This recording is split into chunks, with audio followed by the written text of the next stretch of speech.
Where's his credentials? Where are his credentials? Where are those? Where do we find those? I need to see those.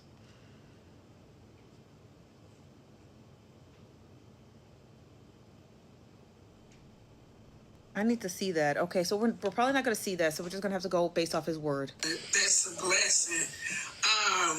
Congratulations. So, I know some of the questions from the audience. We will be picking through some of the questions, so y'all just be patient. Some of y'all want to put the buggy before the horse, but we're trying to find out. What made you choose politics? Oh, well, politics runs through my family. It's really deep. It goes from my mother, law school students, medical student.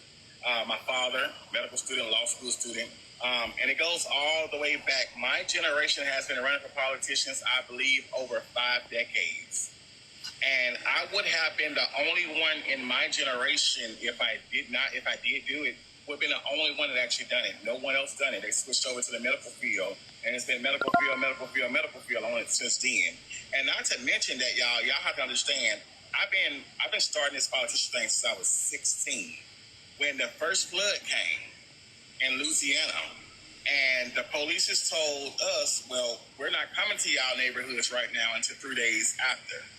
I went and got a boat that my grandfather had, and I started going from every black neighborhood around here, removing people from their homes because the water was coming up fast. Y'all, I did this on my own without a paddle or a motor.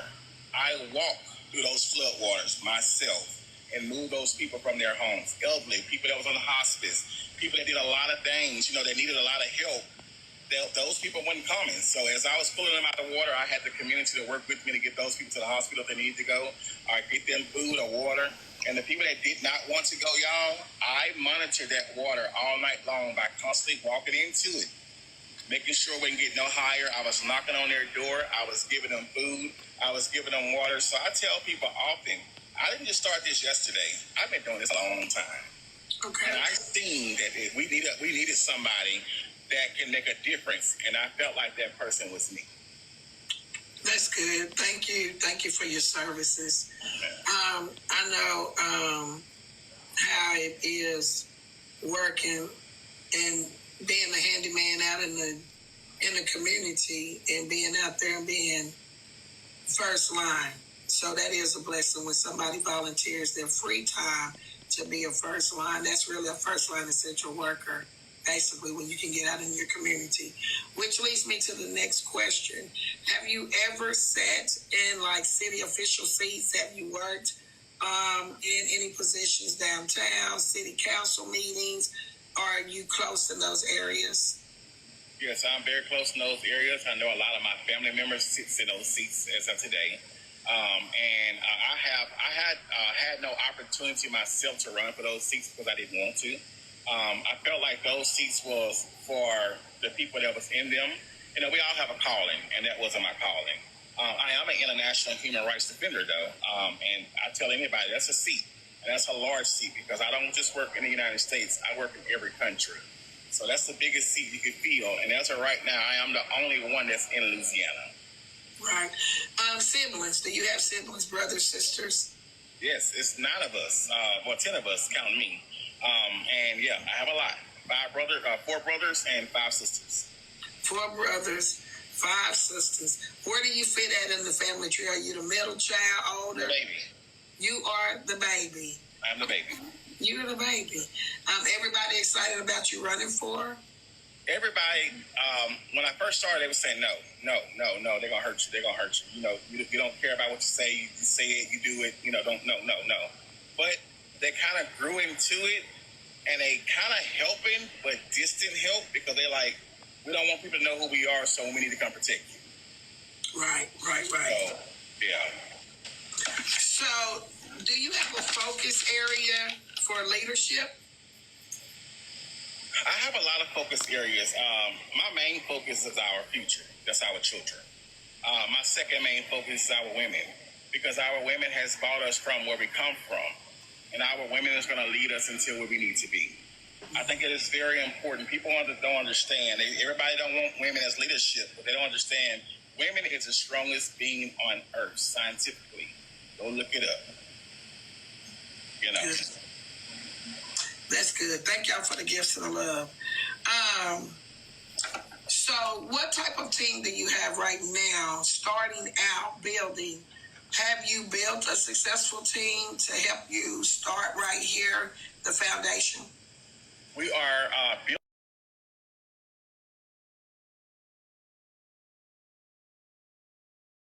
We still have not vetted them yet to get them through the process, but we actually hired somebody last night.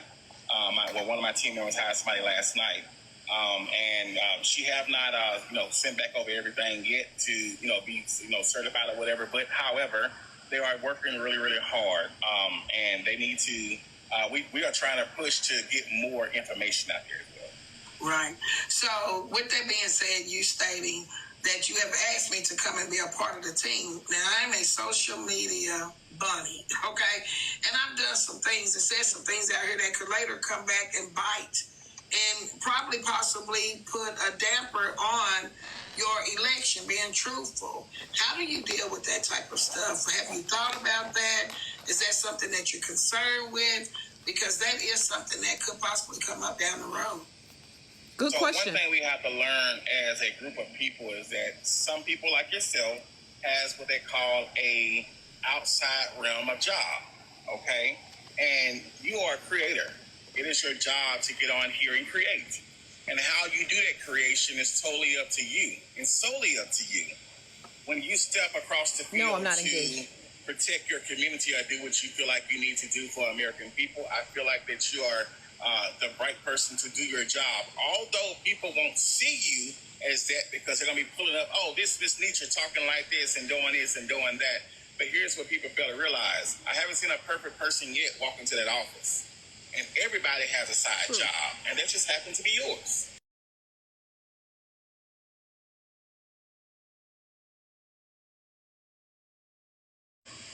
What's the most difficult part of your daily transitioning?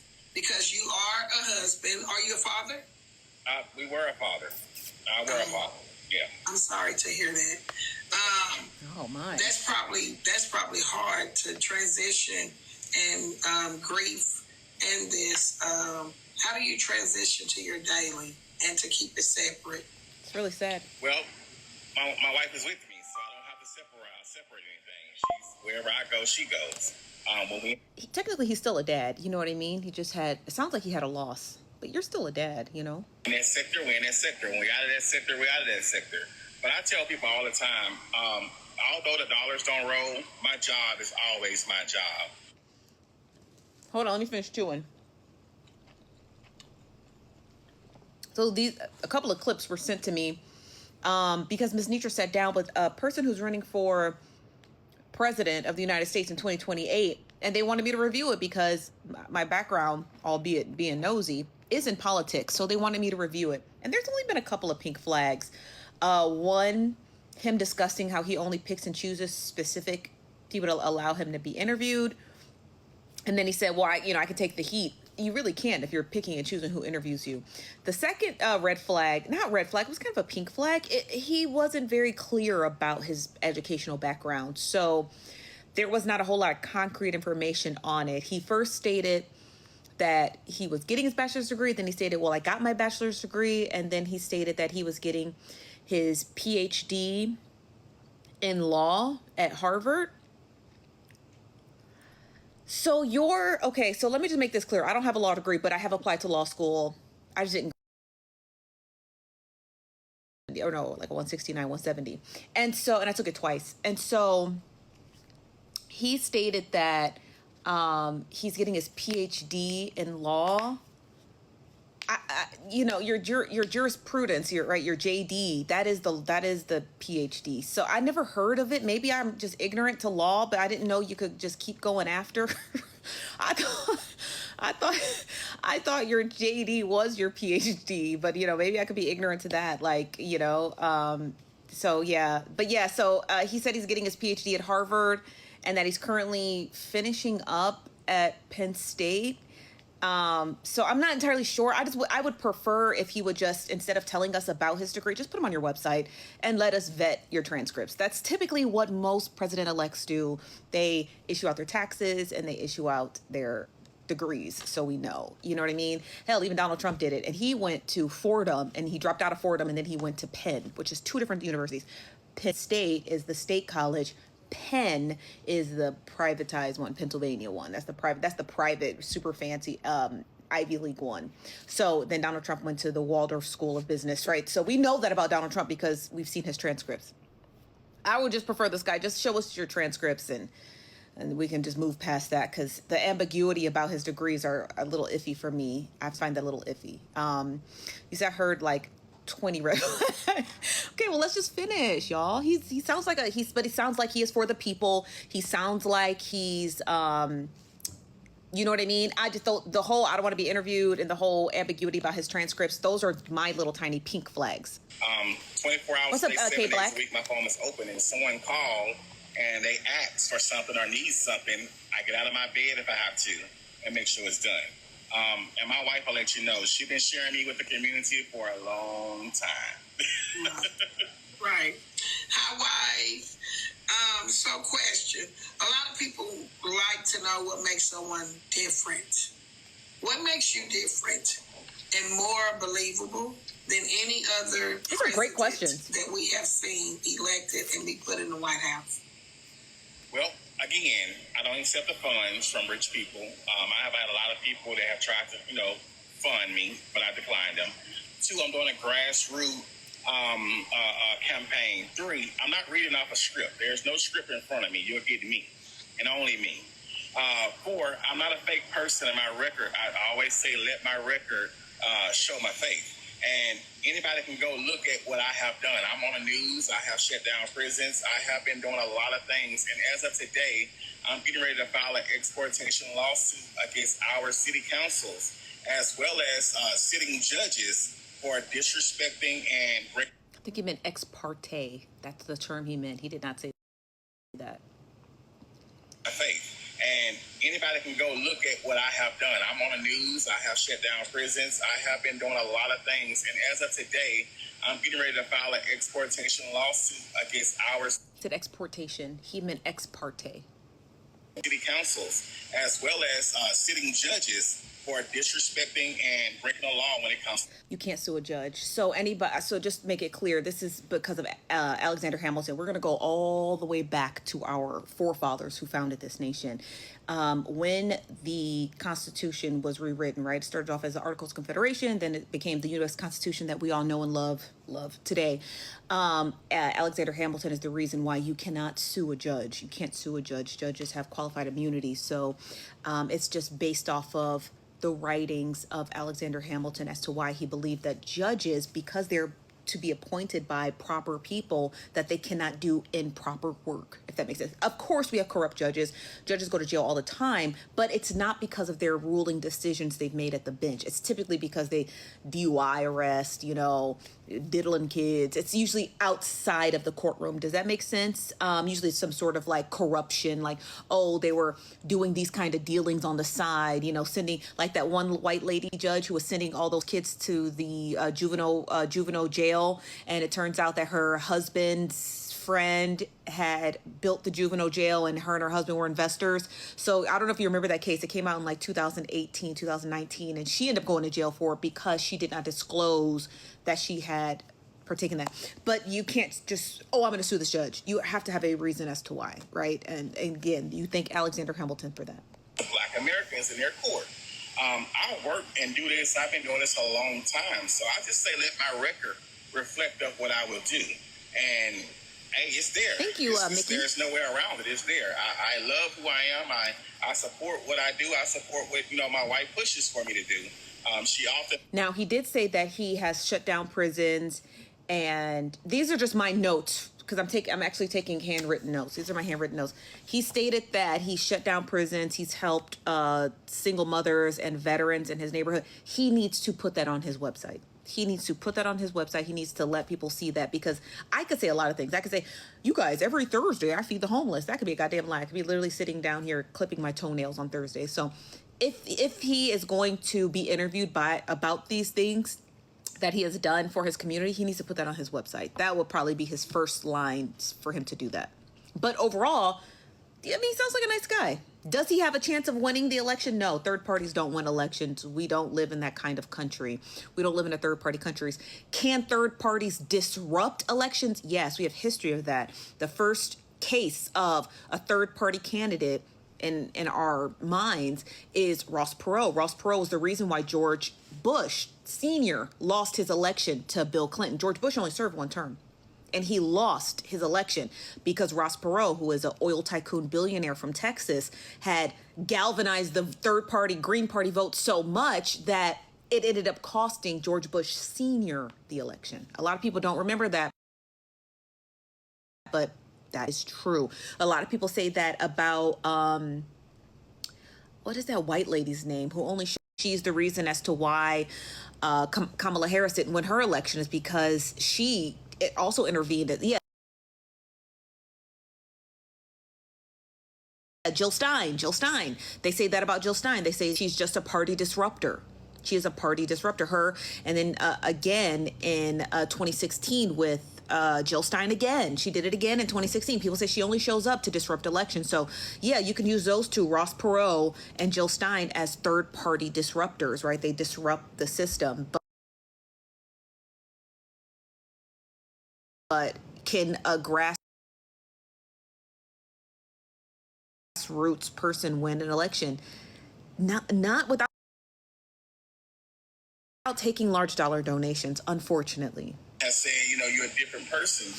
You're not that one that just look for the money. You're not that one that look for the power. I don't want that. Now, I did look him up on Ballotopedia. He is a registered Democrat, so I'm not entirely sure where he's going to go with his campaign, because if you are a registered Democrat attempting to run for presidency, you have to be endorsed by two of the big parties, the DNC and the DCCC. The DCCC is the ones who maintain all the funding and stuff, and they back the candidates as so be it. So he is a registered Democrat. I don't know if I had to look the guy up because I'm not entirely sure if he registered as a third party candidate, as an independent or a Green Party or his own grassroots party, or if he did it as a Democrat. But I'm curious to see that because, again, if you're using that Democratic umbrella, you have to get campaign financing from the DCCC, the DNC, right? So those are the two places. You can't just, it's basically like saying, I'm going to produce a car and I'm going to call it Tesla and I'm going to use all the Tesla emblems, but I'm not affiliated with Tesla. It's like, you can't do that.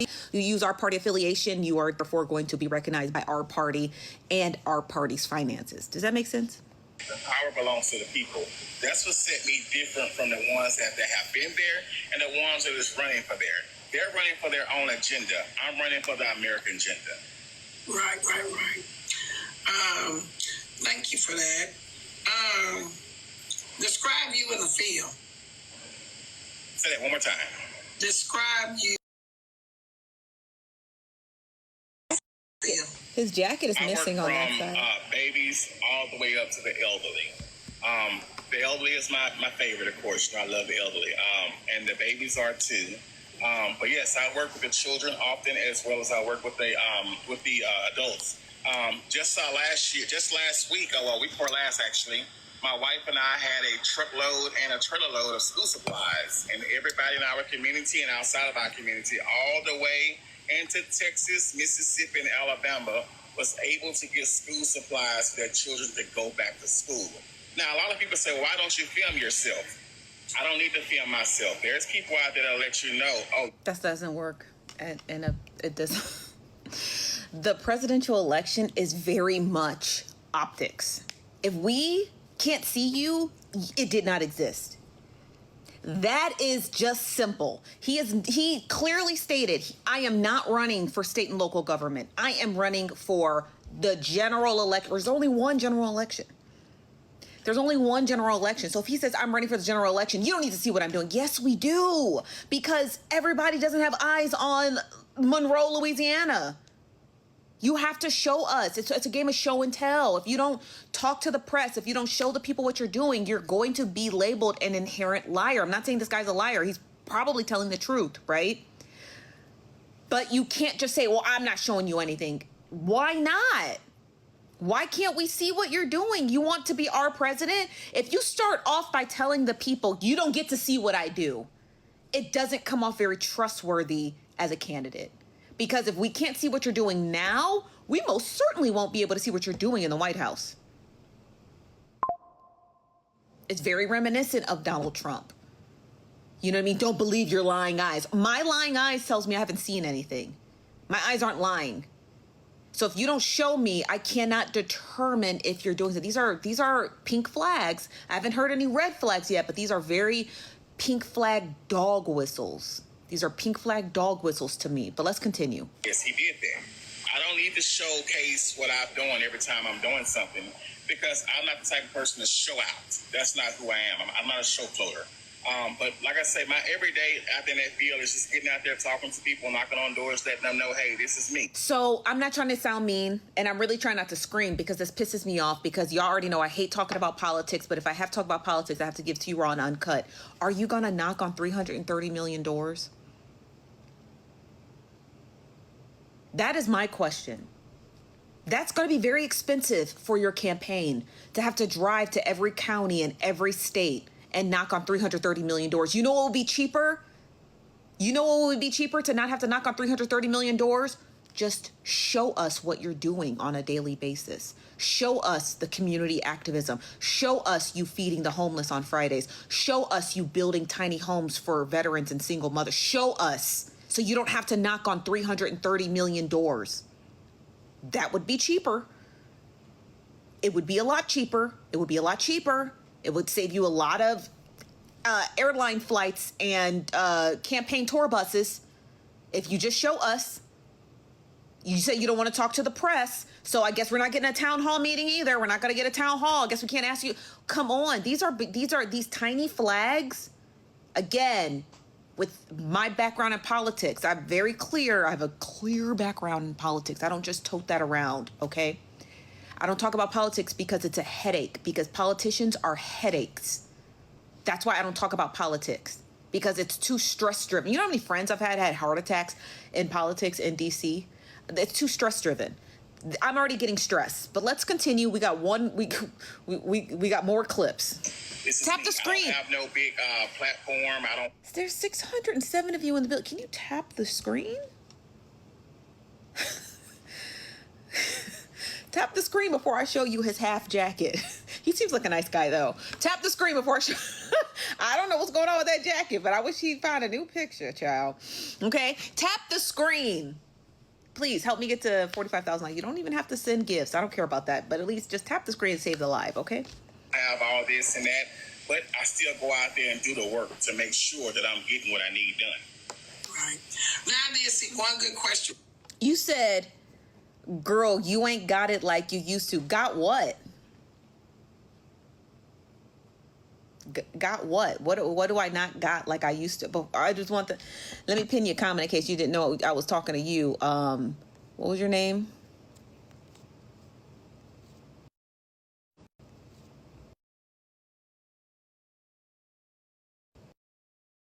Hold on, let me pin this.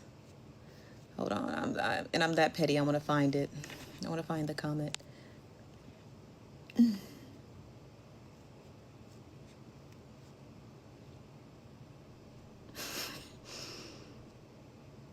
No, his name is, he's running for president of the United States. His name is John Robert Badger.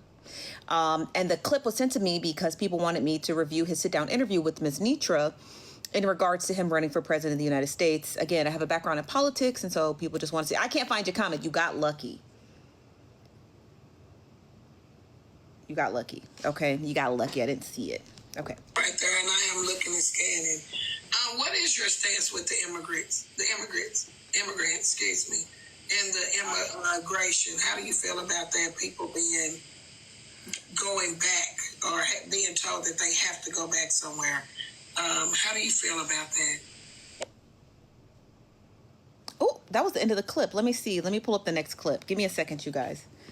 I'll play some music for you while I pull up the next clip.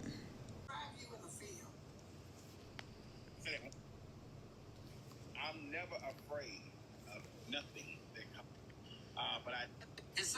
corrected me. I said if when you make president. Oh, this is the other half of it. This is not a continuous. Be in her home anymore. That I wanted to be on my own. I don't know why phenomenal. Positive vibes. And I was hoping, I was like, I'm gonna have to leave church, which for you to do the interview for me. And sometimes it helps me stay ready and counteractive to get those things taken care of. I wanted to get to this. It's not a continuous part. You got to give me a second. Let them stay.